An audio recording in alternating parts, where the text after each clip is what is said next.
மழைக்காலம் வந்தாலே காய்ச்சல், மார்பு சளி, இரும்பல், ஒவ்வாமை போன்ற பிரச்சனைகள்லாம் வந்து சேரும்.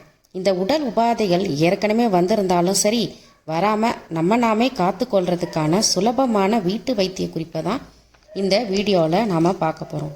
இந்த வீடியோவை தொடர்ந்து பார்க்குறதுக்கு முன்னாடி இந்த சேனலை சப்ஸ்கிரைப் பண்ணலாம், மறக்காமல் சப்ஸ்கிரைப் பண்ணிடுங்க.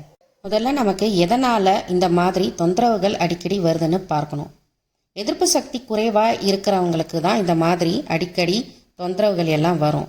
இந்த எதிர்ப்பு சக்தி குறைபாடை எப்படி சரி செய்யறதுக்கான ஒரு கஷாயம் தான் இந்த வீடியோவில் பார்க்க போகிறோம். இப்போ இந்த கஷாயம் செய்கிறதுக்கு என்ன தேவைன்னு பார்த்துடலாம்.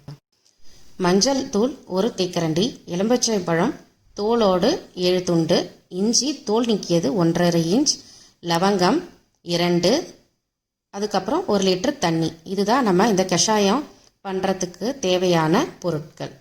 இந்த கஷாயம் எப்படி தயார் செய்யறதுன்னு பார்த்துடலாம். 1 லிட்டர் தண்ணி எடுத்து சூடு பண்ணணும்.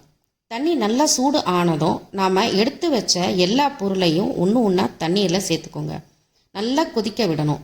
1 லிட்டர் தண்ணி சுண்டி 1/2 லிட்டர் அளவுக்கு வர வரைக்கும் நல்லா கொதிக்க விடணும். இந்த 1 லிட்டர் தண்ணி 1/2 லிட்டராக கொதித்து முடிஞ்சதுக்கப்புறம் இந்த தண்ணியை நல்லா வடிகட்டி எடுத்து அதை நம்ம குடிச்சிட்டு வந்தோன்னா அந்த சளி போன்ற உபாதைகளிலிருந்து சீக்கிரம் விடுபடலாம். இந்த வீடியோ உங்களுக்கு பிடிச்சிருந்தா மறக்காமல் லைக் பண்ணுங்கள், மற்றவங்களுக்கும் ஷேர் பண்ணுங்கள். நன்றி, வணக்கம்.